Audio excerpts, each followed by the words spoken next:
There are three politicians at this table. You know who they are. So obviously our next speaker is not going to be a politician. That means it has to be Bermuda College lecturer in economics, Mr. Craig Simmons.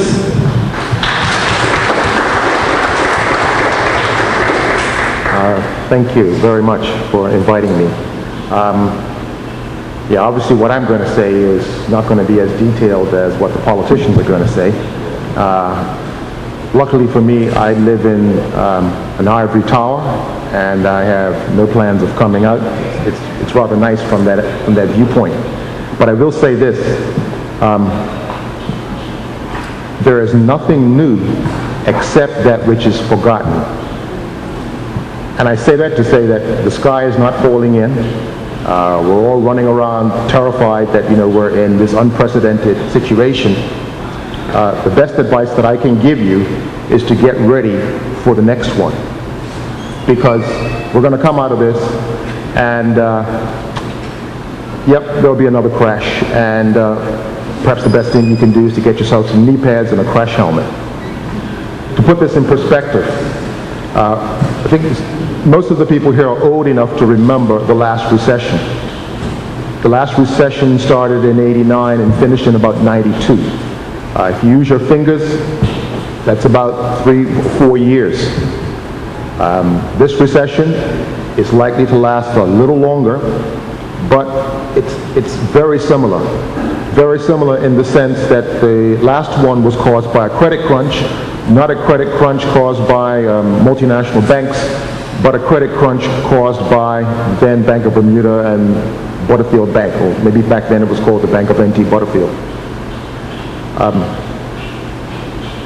So we've been down this road before. That recession was followed by arguably the longest recovery and boom that this country has ever seen. Between 1993 and 2007, I don't have enough fingers for that, but it's quite a number of years. So essentially, since the last recession, 1993 to 2007, we didn't miss a beat. Now that's not necessarily a good thing, because much of that boom period was fueled by debt. And in fact, that's the part I want to focus on, because hopefully that will help us not crash so hard the next time we crash. Some stylized facts from our pre-recession time. Debt.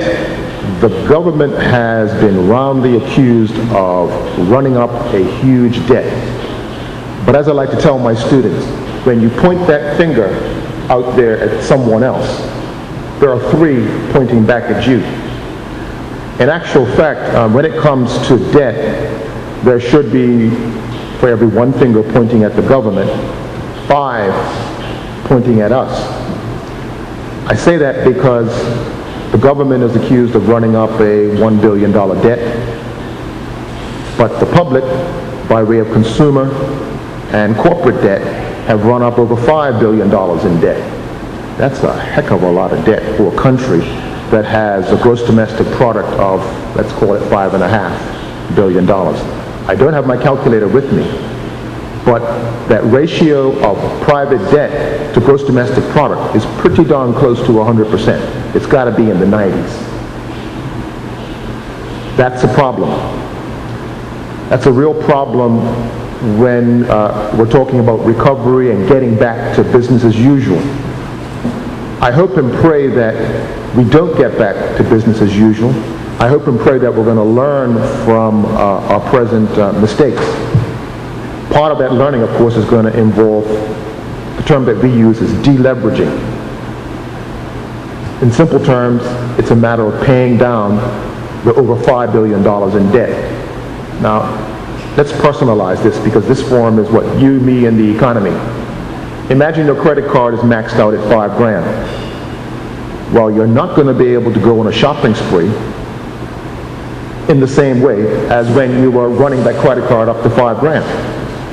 Your spending is going to have to dip significantly as you pay off the credit card debt. Well, we consumers, And of course, businesses are going to have to do exactly the same. They will not be able to go on a spending spree as they did in 2007 and 2006 and 2005 and so on. It's going to be slow going. Now, I know there are some people that believe that, we got to get back to 4% growth. Well, I would hope that we're not going to be that foolish to have that, what we call strong growth. Sometimes strength isn't all of that. I think we need to think about moderation. And the other thing I noticed from was it an opinion written by Sir John and Larry Burchell? They were talking about per capita GDP and how it needs to grow. Well, I think it's more important for us to focus on per capita Bermudian GDP.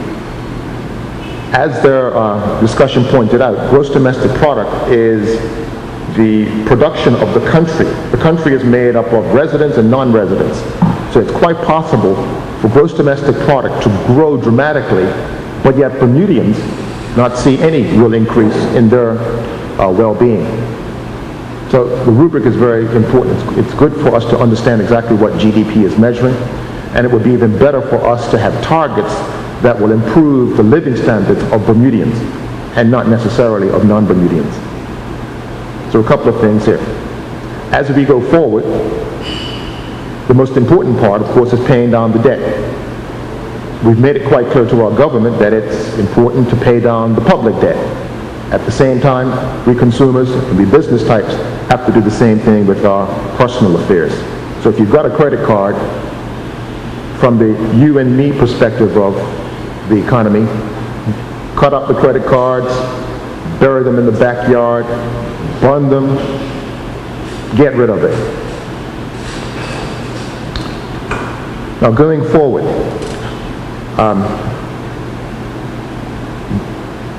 we need a different kind of vision as far as I'm concerned. It can't be all about gross domestic product.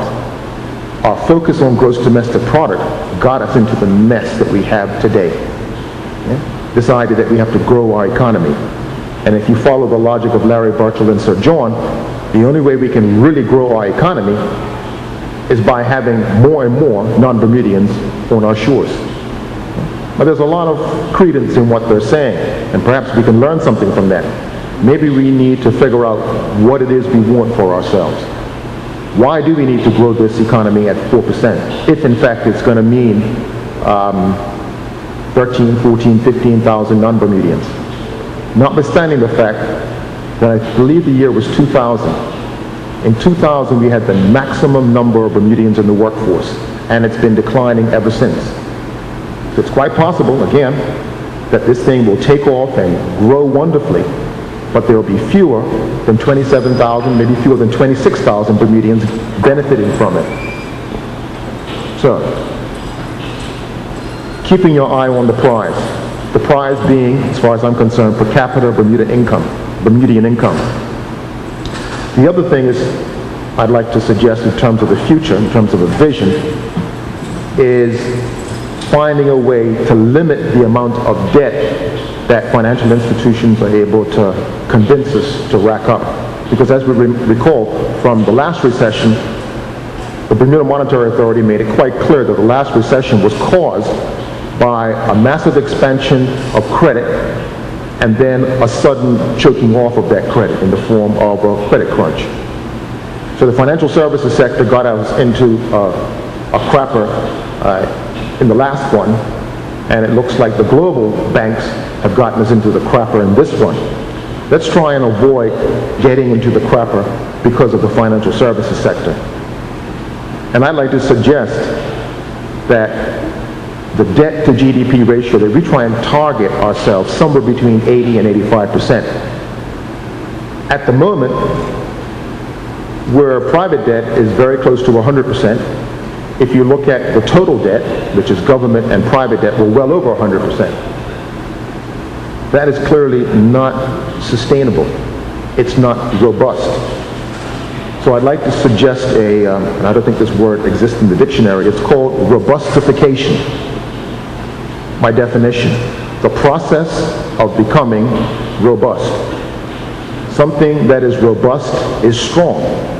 The Bermudian economy was not strong in 2007. Neither was it strong in 2006. Neither was it strong in 2005. It was growing fast.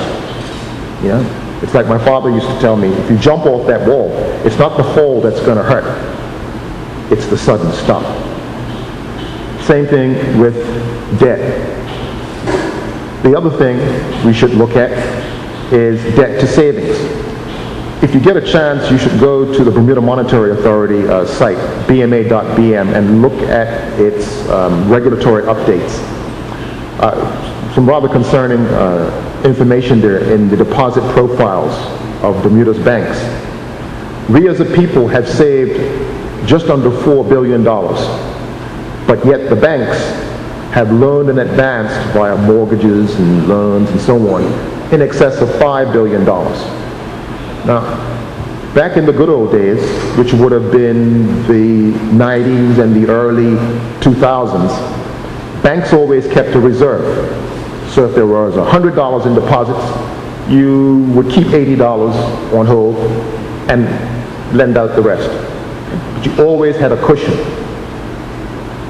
What happened as of 2004 is that all of our deposits were loaned out, and then the banks, because they had no more of our deposits, went overseas and borrowed over $1 billion in US cash and loaned that out to us. And of course we celebrated because it meant that we could live beyond our means, buying jacuzzis, big houses, lovely vacations. And of course all of that, remembering GDP, is the value of the goods and services we buy, meant that we bought more goods and services only because of the debt. Again, a debt-fueled bubble, a debt-fueled economy is a dangerous economy. It is not strong, despite the fact that the numbers on the Speedo are saying wonderful things, 4%, 5%. Robustification.